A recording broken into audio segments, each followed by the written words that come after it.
Hi guys, welcome to the Power Network. I'm Amy. How's everyone doing today? We're diving into shocking new updates in the Amy Bradley case. A man has come forward claiming Amy is alive and that he recently rented her. That's disturbing, right? But it's something we can't ignore. And you know how we do. We're heading straight over to the ticky-tacky streets to see what people are saying out there because the world is wild and it's been on fire lately with this case. So stick around. We've got this and a lot more. I'm rolling credits while the rest of the Power crew floats in. Shout out to my Dragonflies and love to the replay crew. You know I love you, and let's boat on.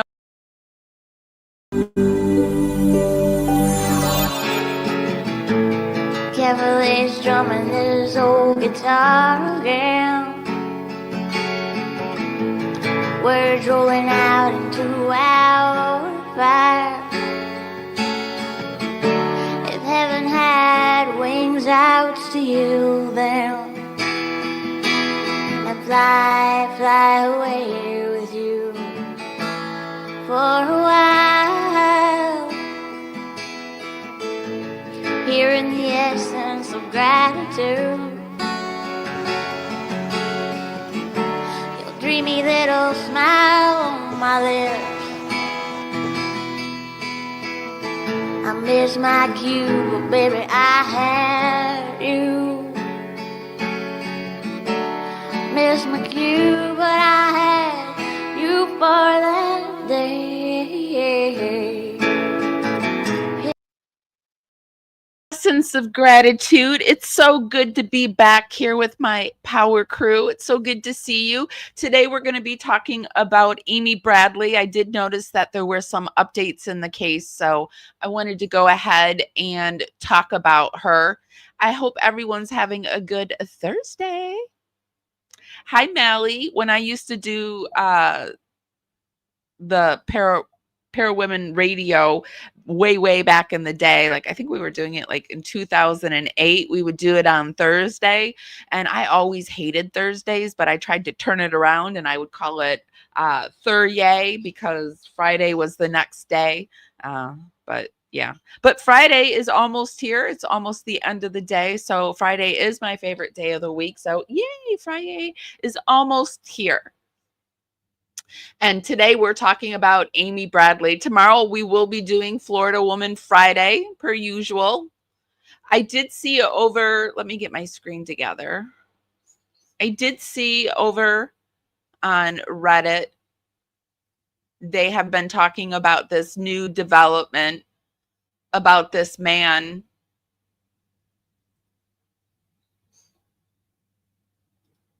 This man that apparently is saying he rented Amy Bradley. So I thought we would go ahead and take a look at that and see what's going on. So major update on Amy Bradley case as man claims he rented her from adult site recently. Update.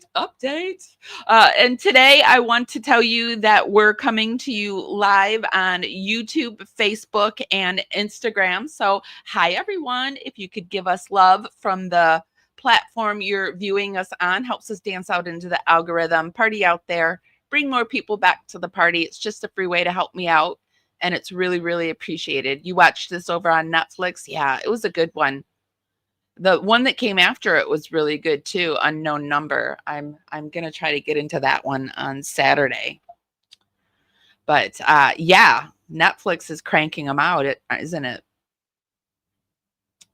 I thought it was interesting what people are saying. No, the camps is definitely divided on the Amy Bradley case. Some people feel like Amy just simply fell overboard, and other people feel like she was taken and trafficked. A little bit of background on this story. this is Amy Lynn Bradley, who we're talking about, and she was 23, and she disappeared on March 24, 1998. She was on board Royal Caribbean's Rhapsody of the Sea near Curacao in the Carousel. I always say Curacao, near Carousel in the Caribbean Sea. It was a family trip. Amy was traveling with her parents, Ron and Iva, and her brother Bradley, and the last confirmed sighting was around 5:15 a.m. on her cabin balcony, seen by the father, although other people have said that they saw her around. You think she was taken? I think she was taken too. I don't think she fell into this bay and drowned there. There are certain suspects. There's the ship's band, Blue Orchid. There's the ship's crew. There's also the human traffickers in Carousel that they're feeling like they could be involved. Some of the theories are that it was an she accidentally fell overboard. This is Royal Caribbean's early explanation of it. Also, voluntary walk-off. The theory is that she disembarked willingly. And then there's the abduction and human trafficking, which, I mean, she could have voluntarily went off the boat, because it has been rumored that she went out to get some rugs, which, I mean, I was a kid. I was Amy's age in the 90s. So I'm Amy's age. So, and I was definitely using the green stuff. So, I mean, when I went to Mexico, we used the green stuff. So it's very likely to me that she could have done this scenario, or also that she was abducted. And I think it's a combination possibly of 3 and 2 in human trafficking. So that's a little background on Amy. And so a man recently has come forward to say that they believe that they rented Amy Bradley. And over on Reddit, they're like, I don't know. Do you even take into account that she would be over 50 today? Likely not looking like that anymore. And so people are questioning, would she still be out there? And I question it too. I think one of the reasons she probably doesn't come forward is that she's had children. This is a common thing that traffickers do. They will force the women, or they will impregnate the women, and it will keep them in their circle so that they control them through the children. And I think she's being controlled that way. But I mean, it is a good point. She is in her 50s now. It's highly unlikely, unless she's addicted to rugs or something, that she's actually out there doing it. Also, she probably has been indoctrinated and has maybe brought other women into this type of scenario. And then she probably has huge feelings of guilt and remorse. And, you know, there is no perfect victim. So she could have done some illegal things as well. I think it's a combination of a lot of reasons why Amy's not coming forward. But people still think that she just fell off the boat. Here, Snizzy Snoot says she fell off the boat, people. And other people, 100%. Last seen middle of night, likely drunk by deck of a cruise ship. Come on. Who was the last person who saw her? This is another thing. A lot of people are blaming the dad and the brother in this.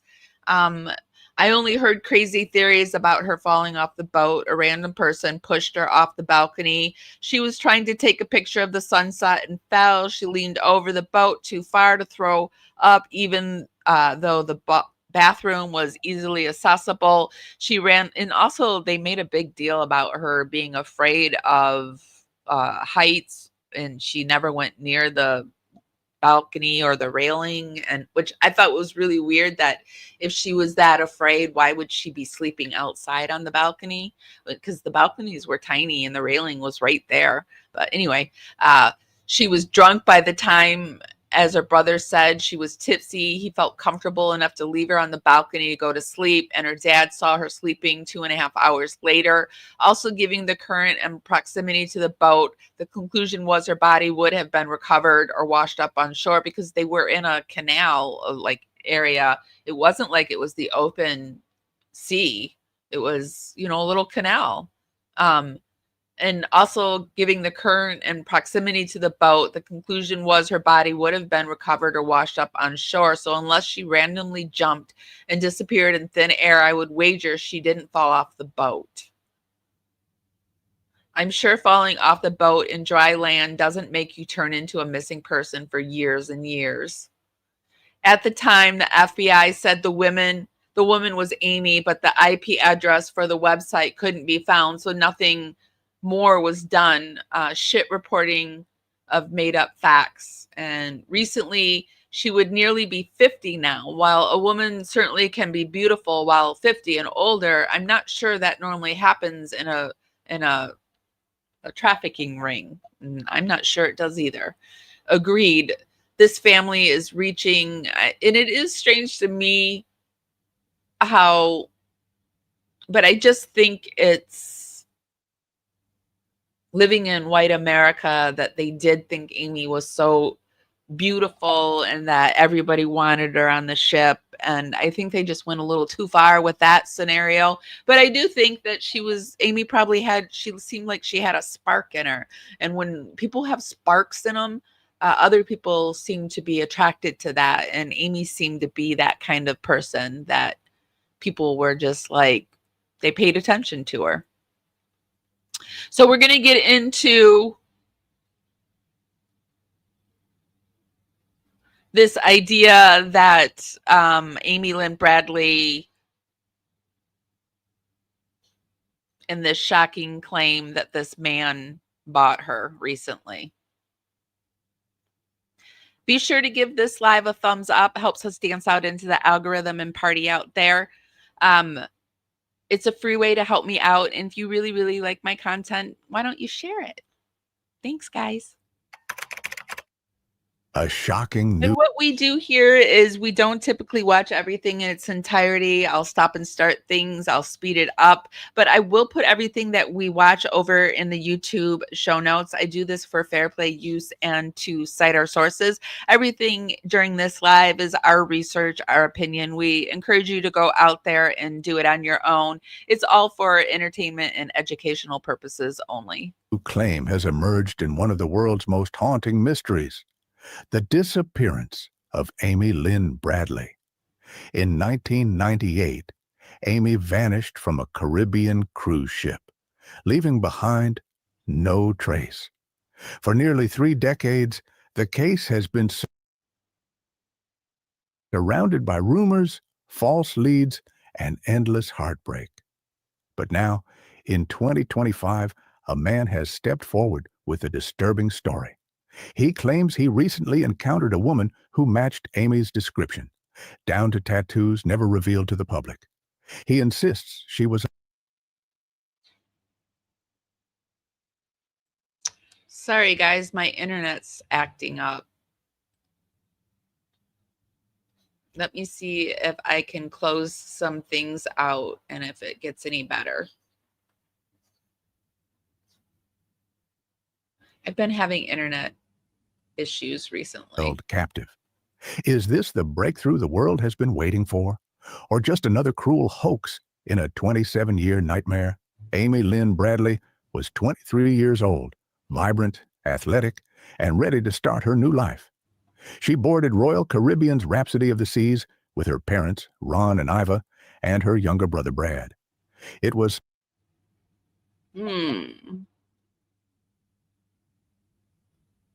nightmare. Amy bonded quickly with other passengers and even the ship's band. On the night of March 23rd, she was So we talked about all this. Let's go forward and get to the part where they're talking about the man. Frustration. Over the next decade, dozens of alleged sightings surfaced. In Curacao, a Navy officer claimed to see a woman matching Amy's description on a beach, being controlled by men. Tourists reported seeing her in brothels. A witness described tattoos that matched Amy's exactly, details never released publicly.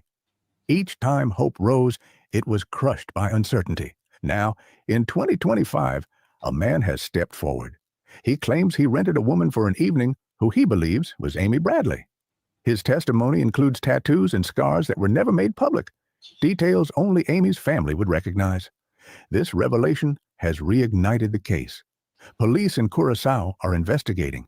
The FBI has reopened parts of its file. For the first time in years, the Bradley family has a new reason to believe Amy may still be alive. For 27 years, Ron, Iva, and Brad Bradley have carried the unbearable weight of not knowing. They have appeared on Oprah, America's Most Wanted, and every major news outlet, begging for answers. The new claim is both a ray of hope and a dagger to the heart. If true, Amy has suffered for decades. If false, it's another cruel wound. Amy Lynn Bradley's disappearance is more than a missing persons case. And here is another report on this by News Nation. Checked out multiple reported sightings, but none have ever confirmed, were ever confirmed. And in 2010, Amy Bradley was officially declared dead. But that hasn't stopped her family from looking for answers. In fact, earlier today, I spoke with Brad Bradley. This is the missing woman's brother, long ago cruise companion. Here's what he had to say. Brad, after all these years, what makes you think your sister is still alive? Jesse, thanks for having me on. It's just a gut feeling. My parents and I have shared the same feeling ever since day one, and it's maintained all these years. I don't know how to explain that to people or make it make sense to everybody. But we've had a strong feeling that she's still out there, and that she is still alive. And that's, obviously we don't know that to be true, but that's our gut. Any credible leads? I know there's been reports of sightings and maybe confirmed pictures. Anything credible at this point?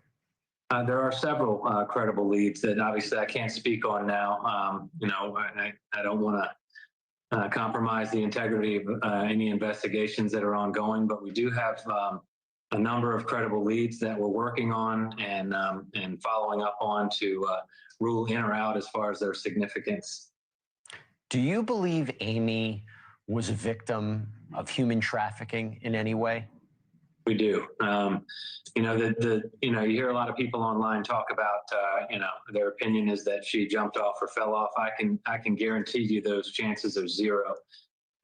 Also, chances zero that she walked off voluntarily or, went off to start a new life. Those things did not happen. We have enough evidence where we believe that she was targeted from the time her, maybe when we got on the boat. Maybe they knew by a passenger manifest that or maybe even the family, because they had won the trip, maybe it's somehow connected to the company that the father was working for. Maybe they knew Amy was coming. Was available to crew prior to us even getting on the boat. Her pictures were missing.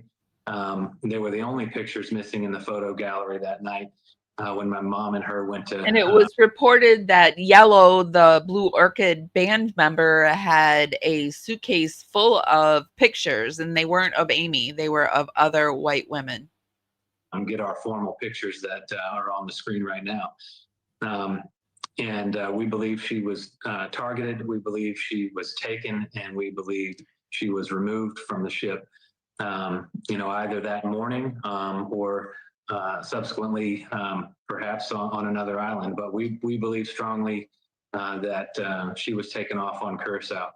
There's been a lot of conversation about this musician that she was talking with that night, Alistair Douglas. I understand you had kind of a strange conversation with him shortly after Amy went missing. I mean, can you tell us a little bit more about that, if you think that plays into any of your beliefs about what might have happened? I went up, we're looking around separately so we can cover more ground, and, looking everywhere I had been, everywhere I knew to look. I went up in the dance club. I went to the front of the ship, the back of the ship, around the walking track. At some point I sat down at a table by the pool on one of the upper decks, and I was, exasperated. I was realizing that something wasn't good. And right about that time, and this was roughly, and it's hard to be exact about the time frame, but it's roughly between 7:30 and 8 a.m.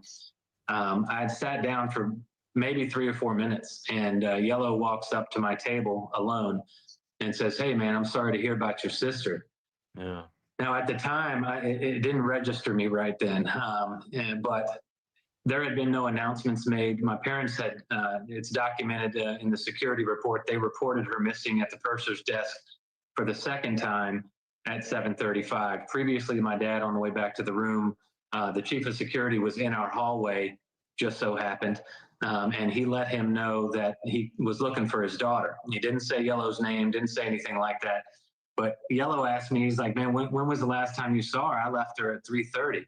And so I started to go into my timeline as far as, well, I left the club at such and such. And he said, "Hold on a second, I want my brother to hear this." So he walks over to my right about 50 feet or so, and there's a table with 3 or 4 guys at it, maybe 5 guys, and he brings one of them back over.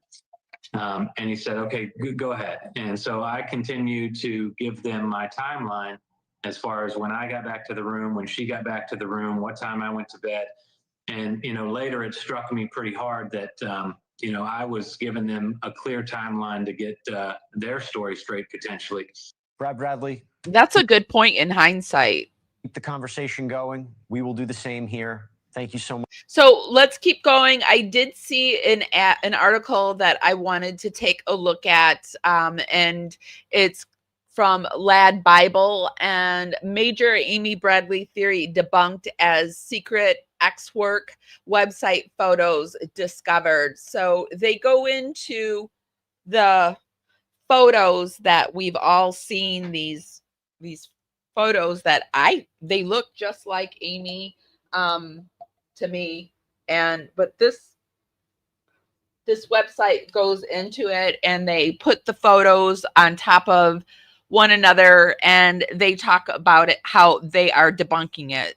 So viewers of the Amy Bradley documentary have come across a secret extra set of photos not included in the Netflix doc, where which they reckon debunks a major theory that she is still alive.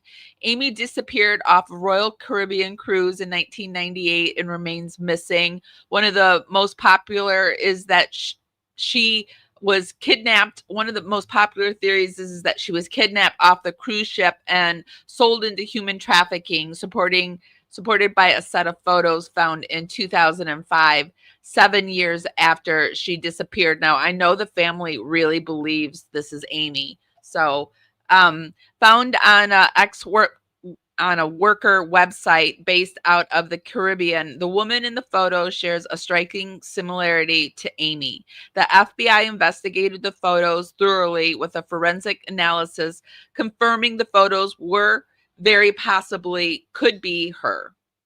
The photo very possibly could be of her. This was discussed at length in the Netflix docuseries, including the family's hope it would lead to answers. Even though some fans have done an image comparison, which makes it seem impossible for the woman in the photo to be her, a discovery on Reddit appears to have debunked the popular theory. The image appears to be of the same woman, shot from the same angle in the same bedroom. However, there's a tad more NSFW than the ones that have been widely circulated. Among these images is one which we will show below that shows her shoulder, which they say proves it isn't her. So, I mean, in the series, they talked about how she has this Tasmanian devil on her shoulder, and that in these photos, they arranged this woman in a way where you couldn't see that devil, but like they were hiding her shoulder. But here, her shoulder is in plain view. One viewer of the doc took to Reddit to describe their dislike for one of the interviewees, a cruise expert. In the replies to this one comment, someone shared a link to the set of hidden photos saying, "Here is the website. You can see from the other pictures, it is clearly not Amy." Another comment said, Oh, wow. The one photo where her back left shoulder is very clearly visible does not show a Tasmanian devil. I thought they said she had there. Interesting that they left that photo out of the documentary. And the FBI's, yeah, they even said that, or did I read that somewhere, that they had positioned her? I don't remember. In the FBI description of Amy on its missing person site, they still maintain she has a Tasmanian devil spinning a basketball on her shoulder. It is possible she could have had that removed. They could have had it removed so that I mean, if she was a big worker, they could have paid to have that removed. Or, I mean, it seems like it'd be very cheap to remove tattoos in the Caribbean. So the photos, which we cannot share or link to due to their sensitive nature, show her in various positions and seems to confirm that this is not present. Another comment said Amy Bradley has a Tasmanian devil tattoo. Supposedly this woman clearly doesn't. I meant her full shoulder. I mean, her full shoulder blade is not visible, but I feel like from the angle shown in the photo, you'd at least see part of it. The fact that you don't has me convinced that the woman is not her. While it was not fully inclusive or does not put a major damper on the theory, Amy Bradley is Missing is available on Netflix. So, insane image comparison proves Amy Bradley photos found on worker website were her. So here we have some images where they are actually comparing Amy Bradley, and they really go into depth. So I will put this in the links if you want to go ahead and take a look at that. Nate Eaton interviewed Amy's brother, Brad. So I thought we would go ahead and take a look at Nate's interview. And then I want to look at Rabbit from the Closet. She has some good information. And then we'll head over to the Tiki-Taki streets. They're brutal over there. They really think Amy's family had something to do with it over there. Back tonight with Brad and Bradley. Brad, a lot of questions came in, as I'm sure you've seen through your website and everything else. We'll just go through them one by one. For those of you that sent them all in, we tried to combine. Many of you asked the same type of questions, so we tried to combine them into similar things, and we tried to get to as many as we could. So first one, Brad, is there a possibility the guy in the cabin next to you allowed her to leave by way of his deck? Crew members have keys to everything. I mean, I guess, there's a lot of possibilities. The fact that her shirt was in the room that she was wearing when I went inside and the door had been opened, we know she came back into the room. But I suppose if someone, was working with the neighbor, they could have gained access through his room. And the neighbor was sus to me. He was in the 3 people. When we looked at the 3 people that felt sus to me, we looked at Yellow, we looked at the neighbor, and then we looked at the cruise director. All of those people sent warning flags and bells up in my head. And also the fact that the Scientologists did a breeze by they asked for a priest, but they got Scientologists. I mean, that's wacky. Sure you've seen, and something we didn't know until very recently, that those partitions between the balconies can be opened or moved. So yeah, I guess the simple answer is it's possible. But I think if that were to be the case, he was involved for access, but I think it still doesn't change the 3 eyewitness sightings of Amy with Yellow that morning afterward. So I don't know, it is, I guess anything's possible. Right. Nate, ask Brad about Amy's shoes. The documentary said her shoes were found on the balcony. Were other shoes missing from her belongings? If she left the room on her own, she wouldn't have left barefoot, would she? If she fell overboard, all shoes would be accounted for. Do you think the Bradleys had her belongings from this trip? Maybe friends could reassemble her outfits and determine what is missing. Yeah, I mean, this is That's a good point. If she was going out of her room to meet somebody to get rugs, and I know that there were some girls that said they saw her on an elevator and was given a drink, she would have had shoes on, I would think. Although some people treat these cruise ships like their hotel rooms instead of mini cities that they are, and they walk around in probably not safe ways, and being so drunk, um that can't be safe either. it's got to be the number one question I've answered. I don't know how many times on all the different forums. I guess the first thing is we didn't ever catalog how many pairs of shoes Amy owned. She brought several pair on the trip, and we don't know how many or exactly which ones, other than the ones that we still have. So there's no way for us to determine. That's a good point too. When I travel, I always overpack. When I went to Mexico, I took the biggest suitcase ever and a carry-on, and it was just outrageous. And so, yeah, I always overpack. And I think I overpack so much, and I was saying, like, well, I'm going to have souvenirs, but I didn't have room for souvenirs because I brought too much. It was outrageous. Which, if any, are missing.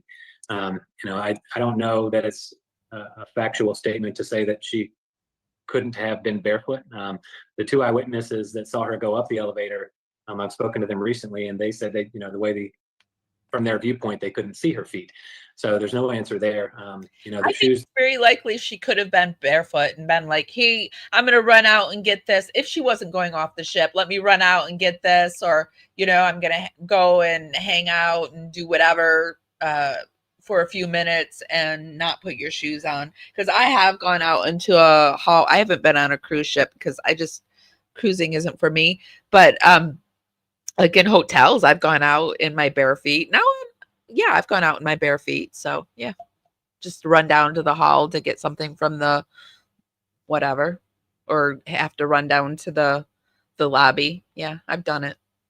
That she was wearing that night at the pool party, and I believe in the disco, were kind of like a Birkenstock sandal, and those were beside the chair she was sleeping on the balcony. But whether when she came in the room, took her shirt off and grabbed another pair of shoes, we don't know. There's no way for us to tell which shoes are missing, because again, we don't know how many or which ones she brought in. When we got back to her apartment, we don't know which, again, not having ever cataloged how many pairs she actually owned, we don't know which could have possibly been missing from her apartment either. So I don't know. I don't know. I wish there wasn't so much focus on the shoes. I'm not sure that has a whole lot of bearing on what happened, but I understand people's curiosities, and I'm happy to Brad, answer. they are focusing on your guys' homophobia, your possible racism, your economic, your everything. They're focusing on it all. So of course they would focus on shoes. Although to me, shoes would be a very focus-worthy thing. Over and over again. Right. I think about, when I go on vacation with my wife, I have no clue how many pairs of shoes she brings, so if she lost a pair, I wouldn't know. So I see your point there. Someone's wondering if you've ever been in touch with Natalie Holloway's mother, Beth. She went missing in Aruba, and Aruba's part of the ABC Islands. Maybe she might be able to help. Yeah, we have spoken to Beth Holloway many times. We actually did. I think she was a producer on a TV show called Vanished that actually did a story on Amy's story. So mom and her have spoken at length over the years, repeatedly, a number of times, and there's a lot of similarities between the case. Just for the fact that Amy was invited to Carlos and Charlie's, which, as you know, was the bar that Natalie was in the night she went missing, on the same island, so same place, and the crew on the boat was interested in taking Amy to that bar. So, we've thought there may be some kind of connection or some sort of trafficking operation that runs through that place. I think I've heard that bar is no longer there on Aruba. Don't know, but yeah, the short answer is we know Beth Holloway and have spoken to her a bunch over the years. I'm sure that's helpful to have kind of an ally who's been in a similar situation as you guys. Yeah. Okay, I got a lot of questions about this one, and many people were upset that I didn't drill you on this. I didn't get the impression from watching that the parents were upset about Amy's sexual orientation, but I've read online others felt that way. Were Amy's parents okay with it, given that she was gay? Do you think internalized or externalized homophobia, and that could have contributed to her death? Okay, that was a multi-part question. Right. So I guess to start out, you know, we didn't have a problem with Amy's sexuality. I mean, there was some surprise and I guess some confusion and initial, you know, feelings about it from my parents' point of view. I never personally cared at all. That was, you know, 3 years or more prior to this trip. It had been well gotten over. Nobody had any issues.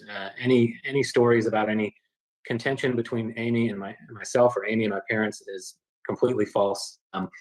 And so, no, I don't know, you know, internalization or externalizing homophobia. I don't know. I don't think Amy cared.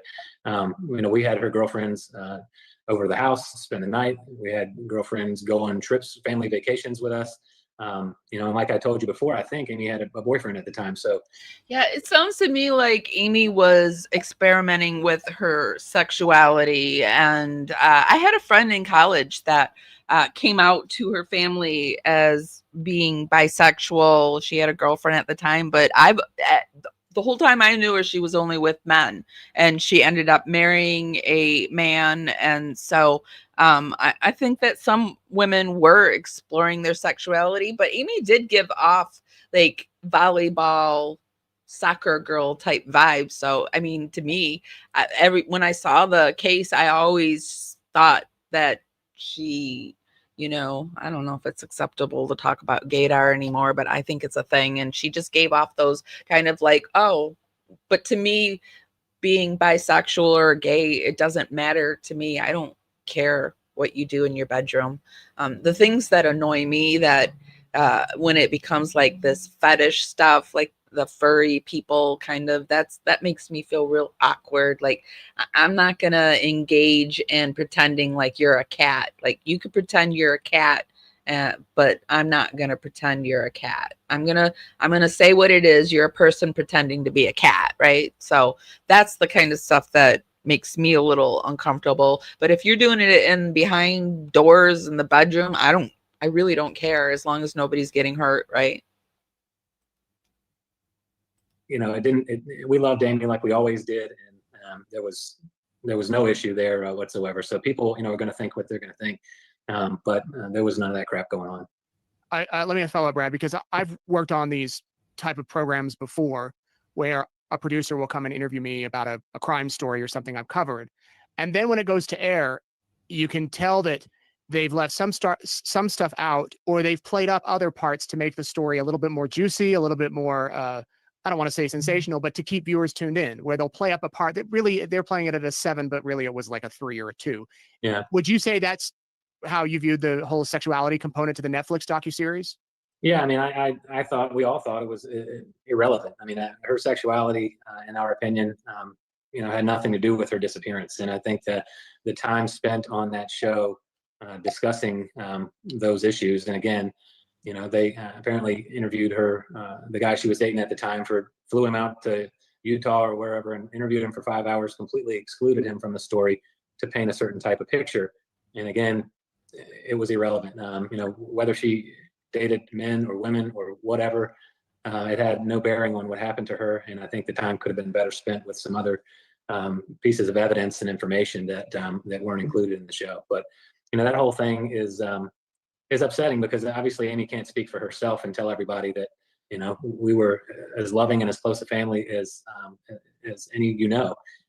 There were no issues at all. We were all, you know, we all had great relationships. The family did seem like it was a very loving and close family, and that they did enjoy spending a lot of time together. I did find this over on Streamline Entertainment, where they started talking about, was Amy Bradley's boyfriend on the cruise, which a lot of people think he was. They are saying that her boyfriend was actually there. Streamline Entertainment, a topic of conversation that I want to go into. Amy Bradley case, who went missing on a Caribbean cruise ship in 1998, 27 years old now, this case. And this is Brandy with Anne, Amy Bradley case. And I'll play the video because, like I said, I think there's some confusion whether Amy's actual boyfriend was on the ship. I don't think he was. I think I think people sometimes misunderstood with what happened, because I've had conflicting information that yes, he was on the ship originally, and I don't think he was. I think he came out with a family to help with the search when they went back onto the ship. Let's get straight into this. To name a couple. So he was doing a deep dive with the family to really try to solve this case, to figure out what happened to Amy Bradley. And he looks at things that maybe the family doesn't want to look at, but needs to be looked at in order to really try to figure out where Amy is. And if you remember, the parents worked for an insurance company and they won 2 cruise tickets. Correct. And they really wanted their kids to come along on this cruise. So they talked the insurance company into giving them 2 more tickets. They were all going to sleep in the same room. And if you've ever been on a cruise, these rooms are really small. Yeah. So it was really made for just mom and dad. But they pulled some strings and everybody was able to go. Documentary that was put out on Netflix. And Amy had just recently got back with her college girlfriend and had came out to her parents a couple of years prior. Even though Netflix made it seem like this had just happened, her brother said this happened years ago and her family accepted it. But the family keeps saying she was bi and had a boyfriend. So after the Netflix documentary comes out, her brother does a podcast and he claims that Amy had a boyfriend. Not only did Amy have a boyfriend, but the boyfriend was on the cruise with them. Now, there's no photos of this. There's no evidence of this. And it almost makes her family lose a little credibility. So actually, it seems really weird. Renner decided to dig his heels in on the side of Amy Bradley that the family wanted to keep quiet, and that was her sexuality. And now, he does seem to be a little more passionate about when they talk about their sexuality. I'm positive there was an issue with her sexuality. I'm sure Amy Bradley still brought her girlfriends around, but I don't think Amy Bradley threw herself off the ship because of her sexuality. But it was the 90s, you guys. If you weren't alive in the 90s, I mean, 70s, 80s, 90s, being gay was like akin to something really, really bad, because I think in the 70s and 60s and the 50s and the 40s, it was illegal. They were going into bars and arresting people for this stuff. So, I mean, the stigma it's still around. I'm talking like it's not out there anymore, but it's 10 times better than it was in the 90s. So I am positive it was an issue. Positive. Because everybody I knew in college that they were either in the closet, they were not gay, no way, no how, or they came out to their family and it was an issue. Bradley family has cut all ties with that journalist because in his book, he is digging into relationships Amy had with other women. Her family does not want to talk about this. And again, they continue to say that she had a boyfriend and now that boyfriend was on the cruise ship. You guys heard about the boyfriend? Do you know anything about James Renner's work? He can be controversial. He can be, but he talks about everything. He doesn't leave any stone unturned. What do you guys think happened to Amy Bradley? I'll tell you right now, I don't think the photo of the escorts her at all. Fair enough. Everyone's got their own view. I think there are similarities, and the FBI think it was her in that photo. I've never heard of the boyfriend being there. I feel like this is the first I'm hearing that the boyfriend was on the ship, and it seems so weird that it would be coming from the family. This seems like something somebody from TikTok, a rumor or something, would start, or from a social media place. So I think it's really strange. It's really strange. Until now, on the ship, someone else says boyfriend was not on the ship. He did, however, go back with Brad and Ron to look for her. That's what I thought. That her boyfriend was on. If he went back to look for her, that's probably where it came from, that he was on the ship with them, because they did go back to look for her. Because they left the ship, they flew home, and then they were like, hey, we can't do this, we're going to go back. And so they all went back. So, I mean, all right, that makes more sense. The brother said that the boyfriend flew back with the father and brother when they went back to Grant. So he was on the ship. The second time, just to clarify. The important part about the boyfriend is that he lent Amy a DOS, a quiz watch, and the 2 divers that saw Amy describe the watch before anyone heard about it. That, to me, is the important part about the boyfriend. That's a really good point, Meg. I do think it was interesting that Amy's boyfriend was on the cruise. He wasn't. I mean, this is where people are getting confused. Yeah, see here and here it says no one has said that her boyfriend was on the cruise. The brother said the boyfriend flew back with the father and brother when they went back to Carousel to look for Amy the second time. Just to clarify, the important part about the boyfriend is that he lent Amy a Dos Equis watch, a Dos watch. And the two divers that saw Amy described the watch before anyone heard about it. That to me is the important part about the boyfriend. Oh yeah, that is good. That she had the watch on before anyone knew that he had lent it to her. Because like I said, I was told, I listened to the documentary by Amy's brother, and he did confirm that the boyfriend. You know, I believe Amy had a boyfriend and a girlfriend, and because like, yeah, my RA in college, she had the hottest boyfriend. I mean, he was so hot, and he was later on, I had a huge crush on him in my senior year, and we almost, but anyway, he was so cute, and he walked in on her with another girl on the floor. So, I mean, I'm telling you, in college, it was a normal thing. It was a thing. And so I believe it. Let's keep going. I wanted to also look at Rabbit from the Closet, which is Katie. We've had Katie on the show before, and I love Katie, but she was down the rabbit hole at bedtime. But I think there was a lot of down the rabbit holes, so I think she changed it. She's also, I think, moved to another country. She's a nurse, and her husband travels, and she does her nursing in other countries. And I have a lot of similar beliefs in psychological, in the cases psychologically about people that she tends to do. So I want to take a quick look at this. This is Amy Bradley's case sparks a fight, investigator versus Brad Bradley and family. Having words with James Renner over on Twitter or X. Here is his post and the comments that are between him and James Renner. And move it forward. I will put the link down there if you want to check out her intro. And the stories people tell about them. And lately, one of those stories has been pushed forward by online investigator James Renner.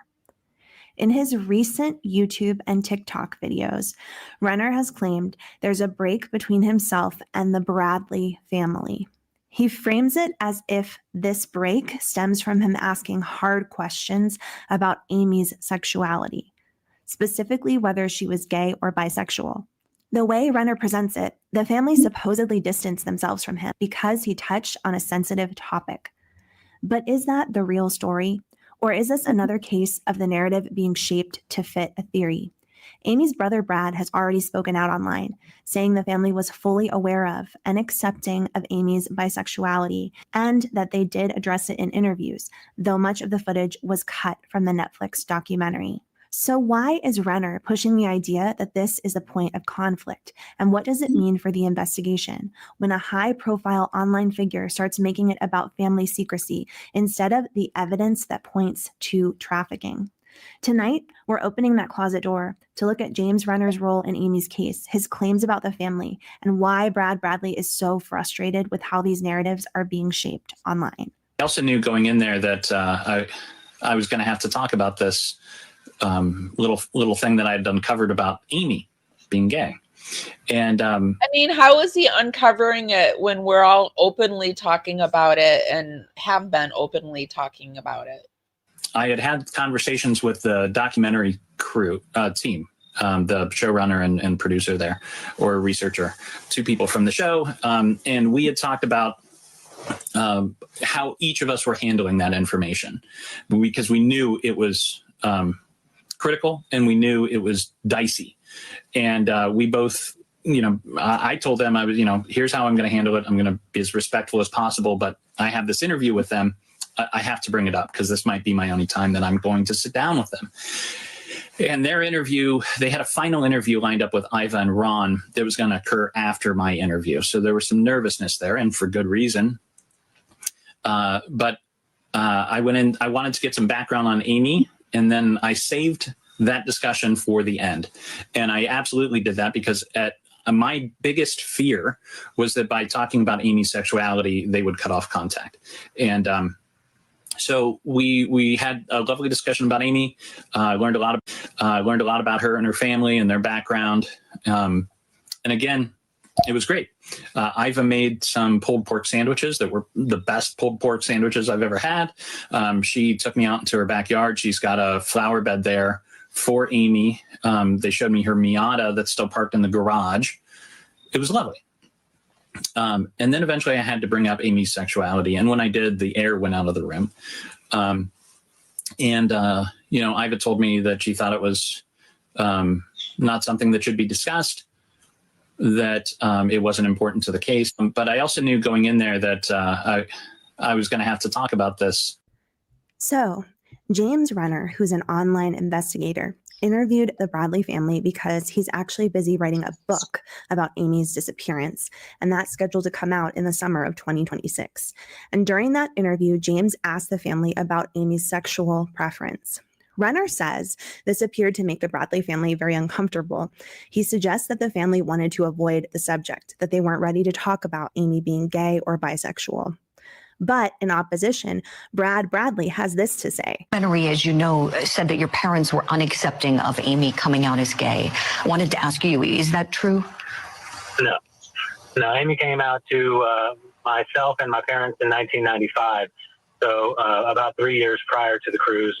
And I guess you could say there was some surprise. I guess my parents had to come to terms with it. I feel like the family just has to repeat themselves over and over again. And I guess when I get annoyed when I have to repeat myself twice. I can't imagine having to say it over and over again. So I can see the intensity and the defense in saying no. And they have said repeatedly that she came out 3 years prior to that. And, whether history of having tense relationships with true crime families. And this is played out in a public platform on his YouTube channel and other social media ventures in regards to the Maura Murray case. Renner wrote a book about Maura's disappearance. That's where I've heard of him from, the Maura Murray case. Yes. True crime followers were very unhappy with how he handled his relationship with Maura's father. This is something we'll be discussing in a later episode. Now, Renner is having a pretty big problem that seems to be escalating with Brad Bradley, as the two of them also came to blows on their social media accounts on X. Brad Bradley is having words with James Renner over on Twitter or X. Here is his post and the comments that are between him and James Renner. Brad Bradley posts, "Hey, James." I'm going to stop and read it. It says, "Hey, James Renner, please contact us at amybradleyismissing@gmail.com. We would like to know if you would share Oscar Alexander's contact information with us. It would be very helpful in our investigation. You want to help us, right? I'll be sure to let the world know that you reached out to help or didn't." And then James Renner says, "Happy to share his phone number with a reputable journalist of your choice. My only stipulation is no one from Fox News or News Nation. I care for your family. That's why my day is spent deleting comments about you from people who post negative stuff on my channel." Renner, please contact us at Amy Bradley is Missing at the fact that James Renner interviewed the main suspect's roommate. So Alistair, also known as Yellow, had a roommate named Oscar aboard the Rhapsody of the Seas. And he's the one that did that. We looked at Yellow's interview. It was a really good interview. I mean, it was good that he got the interview. Oscar did a personal interview, sat down for an interview with James Renner when he traveled to the Caribbean to interview Alistair as well. And in this post, Brad Bradley, who was already kind of at odds with Renner, is indicating that he's very frustrated Renner put this interview out without giving him all of the information because he's trying to find his sister. And it's very frustrating to him to have investigators doing their own investigation. Isn't that crazy that he does an interview with Yellow? He gets an interview with one of the suspects, but yet he doesn't share that interview with the family that's looking for their missing child, and he's writing a book on her. You would think he would share the interview. investigations and not sharing the information with him. Now you can see below that James Renner says, I have no problem giving you this information. I can send it to a journalist you might like. He brings up how he doesn't want to send it to a Fox News-based journalist. This will come up later. And later down in the thread, Brad Bradley actually responds, hey, no problem. I just wanted you to send it to us so we can give it to our investigators. I don't want it given to another journalist. I just want to see the information for myself. And by the way, it doesn't matter because I already... Great. Hey, no problem. We just want it so that we can maybe find our sister and our daughter and not share it to the media. I mean, yeah, maybe later to have them help us, but wouldn't that be good info for the family? Had the information. People are really irritating me lately. James. So James comes back with like, are you kidding me? So you already had the information. Why are you making this a big deal? You're doing this just because you don't like me. And their relationship continues to disintegrate online. See, this is where I get confused. I don't understand why it has to be their narrative, the Bradleys, and their narrative only. I understand what they believe, but they can't make the rest of the world. You know, I agree with this too. I get so sick of people where if you dive into a case, they're like, well, the family believes this. So, you know, don't go against the family. It's like, yeah, but the family isn't God. The family isn't Lord and ruler over us. I mean, I do have sympathy for the family, but they're not going to tell me what to do. They're just not. Believe that. And in my opinion, what is James... And I'm talking about a certain case here that it's happened over and over and over again. Renner saying that's so bad. And I'm not sticking up for James Renner. I know a lot of people have problems with the way he handled Maura Murray's case. I'm just saying in this particular case, he just has a different theory than the Bradleys. And honestly, half of the time, I don't believe or agree with either of their theories, Renner or Bradley. Some days I think she just walked off that ship herself, and we will never know the reasons. I don't know. What do you guys think about this? Personally, I think the Bradley family has dealt with a whole lot of bullshit for a very long time, and they just miss the hell out of their daughter/sister. Whatever happened before, whatever problems they had as a family back in the 90s, it was not as readily accepted as it is now to have a gay or bisexual daughter or sister. Right? It wouldn't surprise... Yes, Katie, yes. Me if there were some issues revolving around that. They claim that there isn't. I promise you 100% there were issues, but it wasn't issues like throw yourself off a ship, run away for the rest of your life kind of issues. They were just issues. An issue, but I'm sure that there were, and there is some evidence there were issues within the family.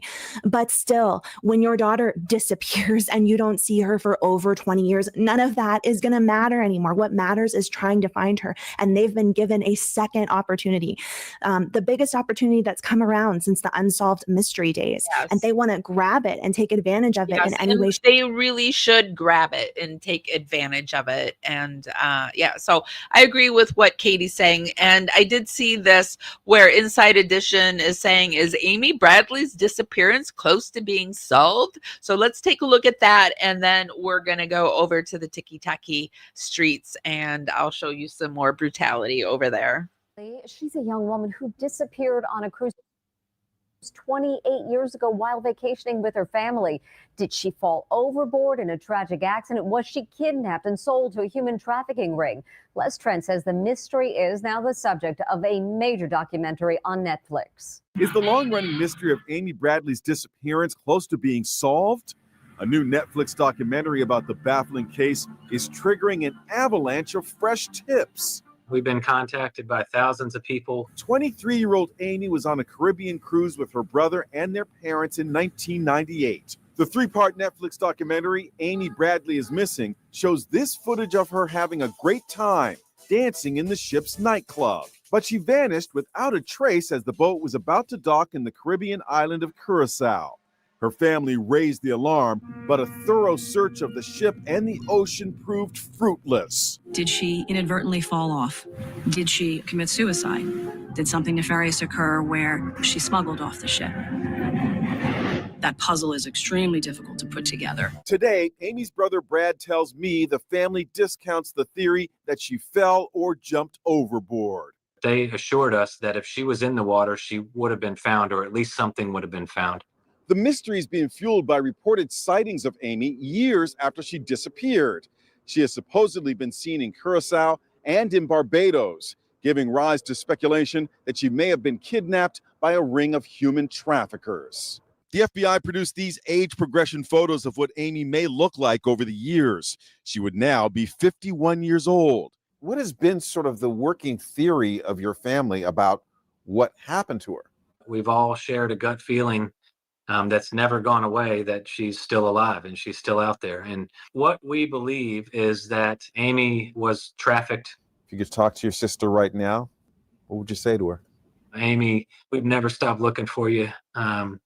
We've missed you. So it looks like, it sounds like they're just basically talking about they're getting closer to finding her, they feel, because of the Netflix docuseries. So we're going to go on. But before we do, quick shout out to today's sponsor. We are sponsored by Wild Deodorant. She's gorgeous, navy, bold, floral, fresh. Isn't it beautiful? This is pedal to the pits, guys and gals. This is Wild's limited edition marble ditzy deodorant case, and I love it. It's a limited edition. It's refillable, all natural, and actually works. But here's the thing. It's selling out fast. So if you want one, you better run. I entered this contest, and they told me that they had sold out for all of the people, the people that are affiliates, but for you guys, they still have some, but it sounds like it's selling out fast. So head to shopwildrefill.com/pairwomen and use code pairwomen for 20% off your first order. Stay fresh and stay wild, my friends. And thank you to Wild Deodorant for being today's sponsor.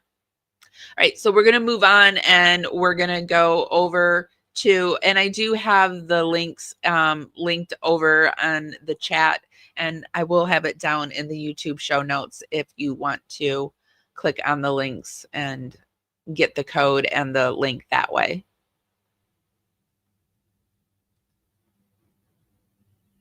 Okay, getting back over to TikTok. I know a lot of you guys don't like to go over to TikTok, so I go over there for you. I thought we'd take a look and see what's being said. I thought we'd just like go down the row and see. So here it looks like it says, could this really be Amy Bradley? Okay, guys, I just have to share this. So whoever follows the Amy Bradley case as closely as I do. Look at that. Look at that. Is there a way to get bigger on TikTok to really show you guys? Because, wow, hold on a second.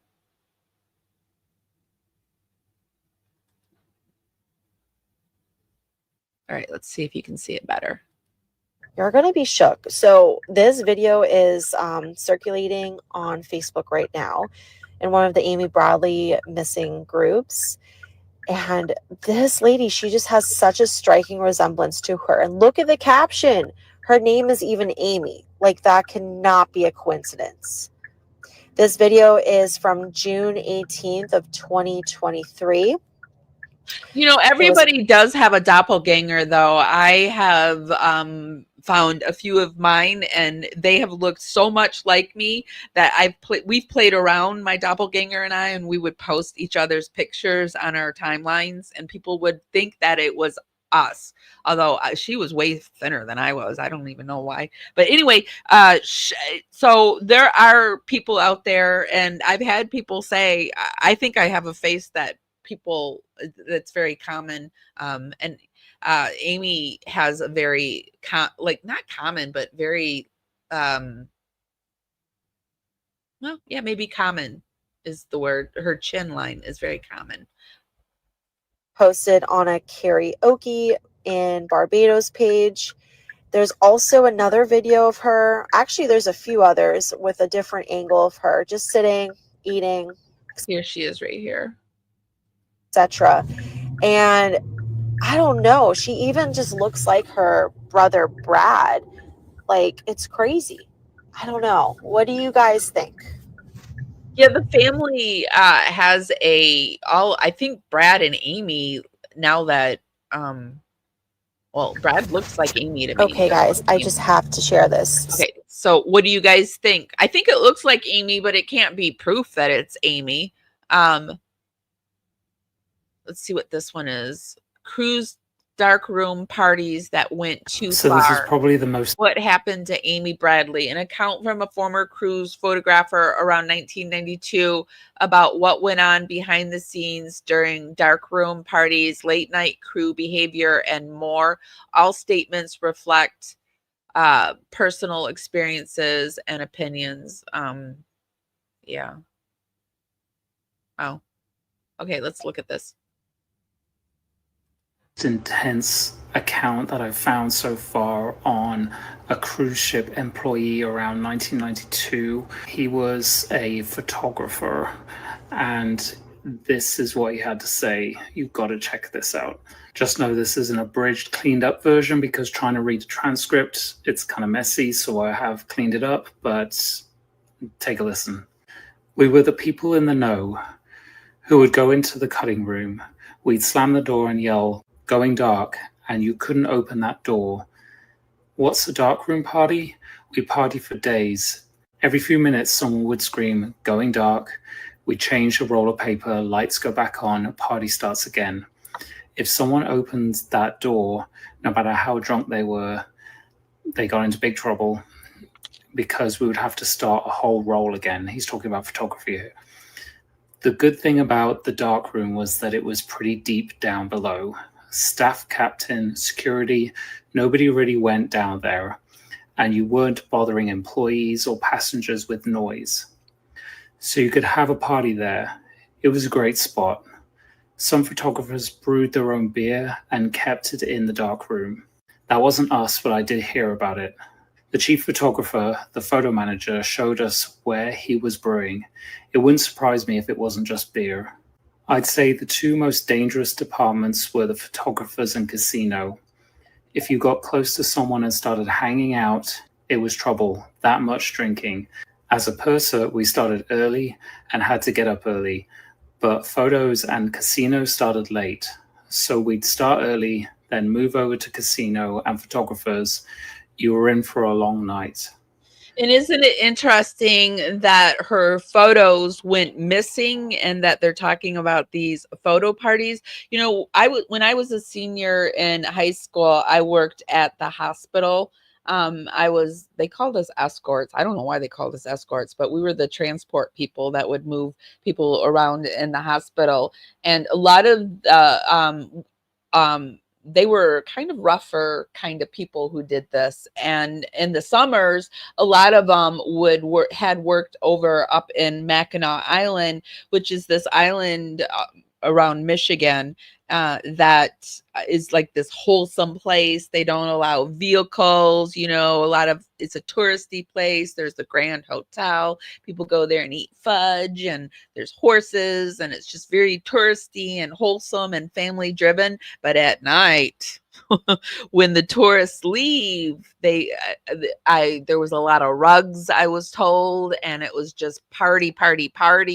And yeah, so I even considered doing it my senior, the year I graduated. But honestly, all of the rugs that they talked about happening, it scared me, because my real dad was a rug addict, and that always scared me. So, and lucky for me, it kept me away from that kind of stuff. But I mean, on a cruise ship, you think it's a wholesome place, but down below, that's where the party happens, right? We did have one crew member who didn't wake up from a party. He found a slab down below, further down the deck, and a few months later, a passenger too partied with us in the bars, went back to his room, and was carried off the ship. It was a real bummer. We didn't know it was dark. Another important fact that we need to take into account was that there was 8 photographers on that boat with Amy Bradley. They were on the manifest anyway, and 2 of them were next door to Yellow's cabin, and 2 others were only 2 doors down from them as well. Well, isn't that so very convenient? If this is a thing, like the photography darkroom was. I've said in my Amy Bradley lives that I believe it was a ring. Like, this wasn't just one person that did this. I think it was a whole set of, it was all set up on the boat. Like, the photographers probably did one thing. They took the photos, they get it out there. Somebody goes off the ship and sells her or whatever. And they see her photo. Yeah, I'm going to buy that one. And then they set her up and they somehow get her off the ship. And that's it. Done deal. I really believe that that's what happened to Amy. Let's take a look at a few more and see what people are saying. This person seems to think this Jazz, those photos that we were showing earlier, that it's definitely Amy.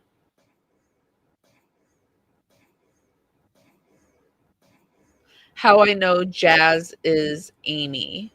It's, wow. Hold on. Let me refresh it and see.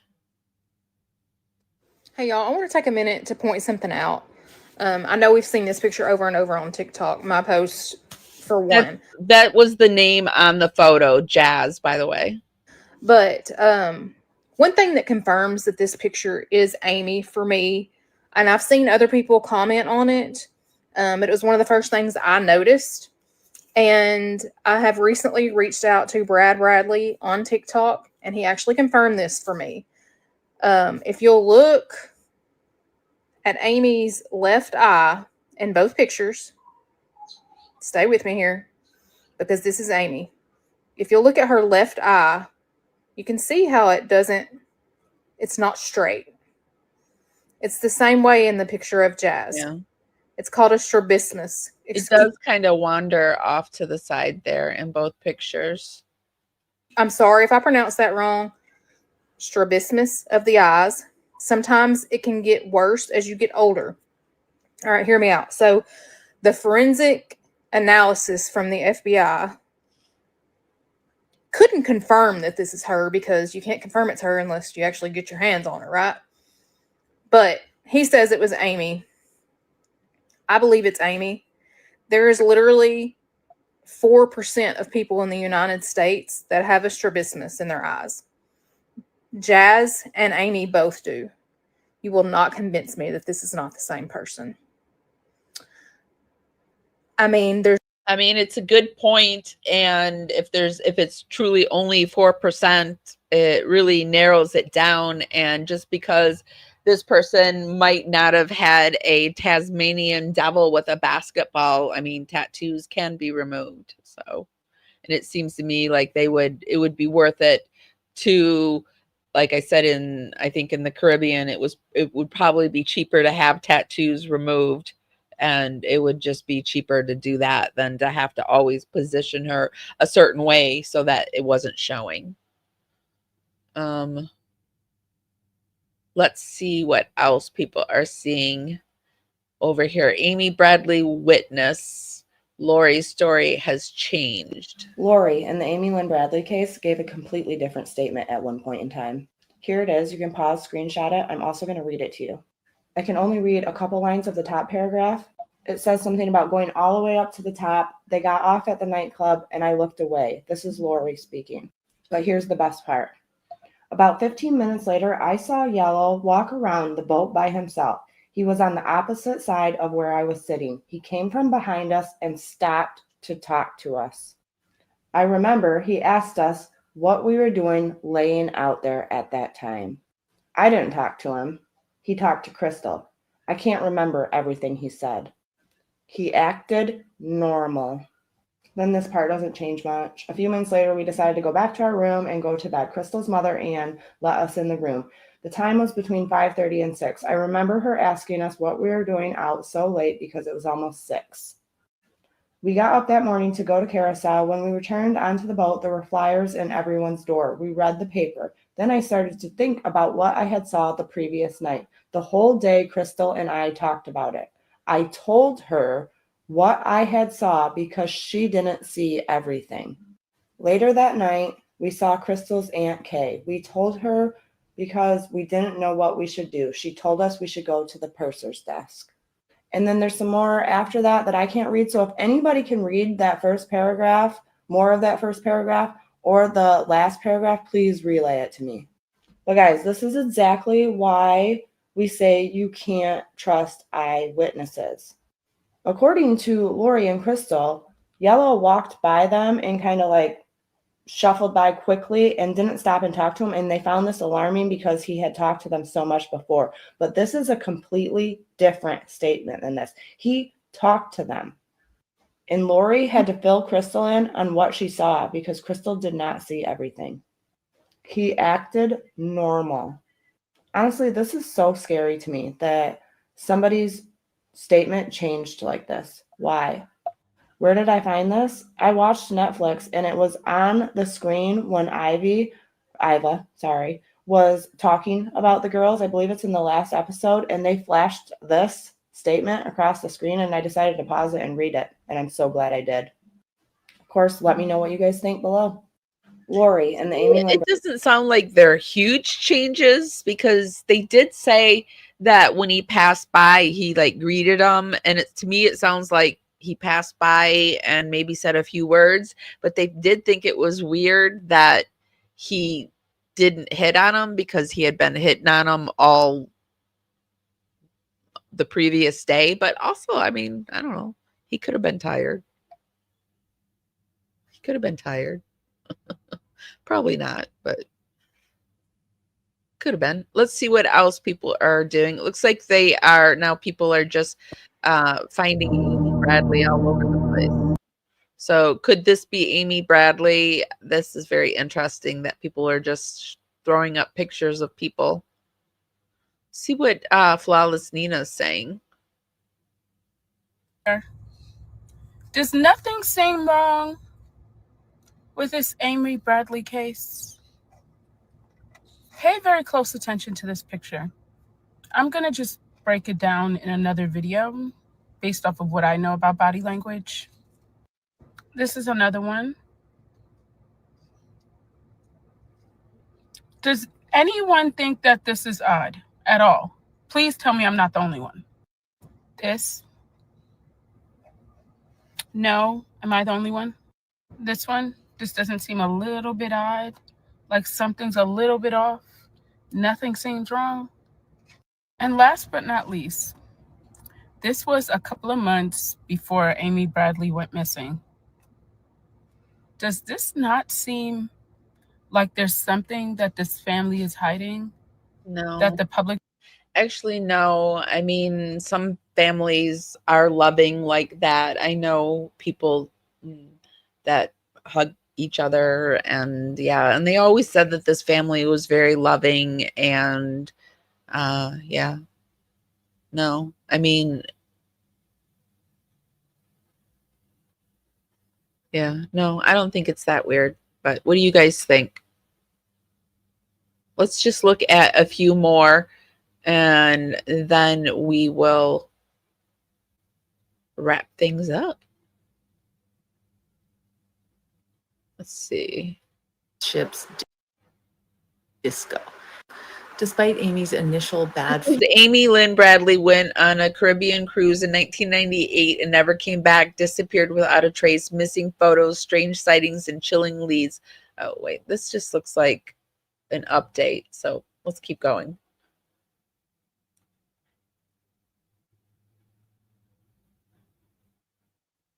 Oh yeah, actually, let's look at this one. This will be our final one. I did see that this woman claimed to do jazz, which everyone thinks was Amy Bradley. She claims to have done her on a leash, on a leash and on all fours to retrieve things that he owned on a leash and on all fours. This woman right here is claiming that she did the makeup in the famous jazz photo. She was like 15 years old at this time. She lived in Daytona, Florida. This is the apartment building they lived in, or that Jazz lived in. She claims that she was even able to describe the bed before she's seen the picture with the bed in it. What she says is unbelievably detailed. I'm not saying that I believe her, but it's pretty wild. She even claims that she knows that Jazz was wearing these underwear because it was her time of the month. He would make her wear this type of underwear when it was her time of the month. Otherwise, it would be very more revealing. She said she never saw Jazz do rugs. The guy didn't make her. However, the guy did do rugs. And that Jazz told her that he doesn't hurt her or do anything like that to her. And it even goes into detail about making her walk around on a leash and on all fours to retrieve things that he needed or wanted. When she saw Jazz's picture pop up in the news, she thought it was just going to be something about finding Jazz's body and nobody knowing who this woman was or something of that sort. She had no idea it was related to Amy. She just knew that she knew that girl and she did her makeup. And it's very, very likely that she did her makeup for this particular photograph. What do you guys think? What's your opinion?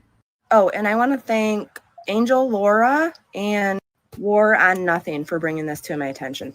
What do you guys think? I mean, I think any of it could be possible. Any of it could be true, I guess. Do you guys, what do you think the chances are of Amy Bradley's case being solved? I think like stranger things have happened in this world, and it seems to me like it would be easier now that the Netflix, unless she's gone into some type of hiding and gone deeper down because of the Netflix series. But I hope the family gets answers, and I hope we do find out what happened to Amy Bradley. Tell me, you guys, what do you think happened to Amy Bradley? Here we can all have our own ideas and our own opinions. And let me come over into chat and see what people are saying. The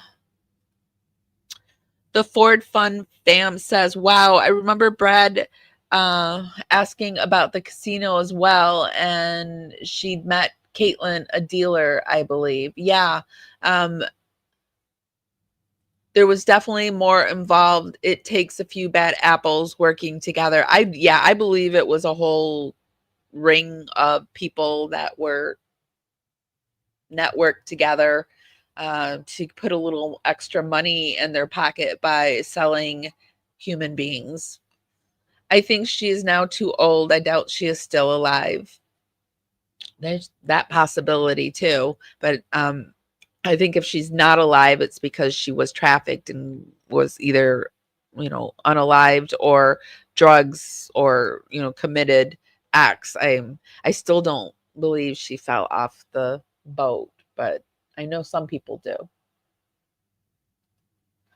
I hug and kiss my 12 and 1 year kid grandsons. My husband does too. Yeah, we've got to just hug and kiss our loved ones and keep them close. And in this, you just have to, we've talked about ship safety, and we even had a captain, we profiled a captain that talked about working on a ship where there was this false room that's how they smuggled stuff. So Amy could have very likely been put into a dinghy, could have came up to the boat. She could have been put into another boat, into a false room, or there could have been a false room on the boat somewhere and it was searched and she was there all along, right? So we just don't know. Or she was there all along and the family got off, flew back, and then that's when they moved her around. So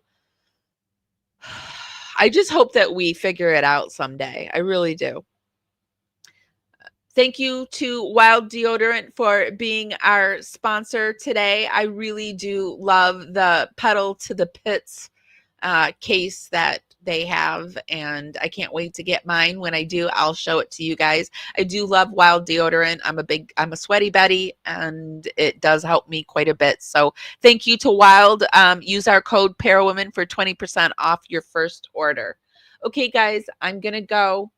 If nobody's told you this today, and even if they have, I'm still going to tell you guys this. I love you guys so, so much, and I'll see you next time. Bye, guys.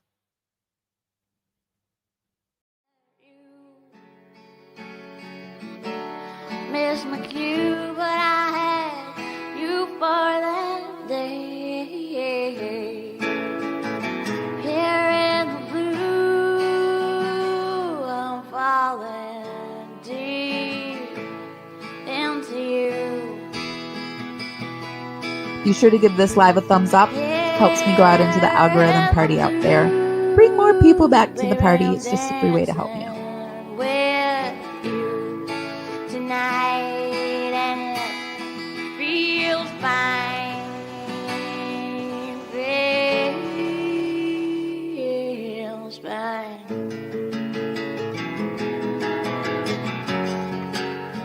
Baby, I'm dancing with you tonight. Here in the blue, I'm dancing and falling out, hoping for some time with you.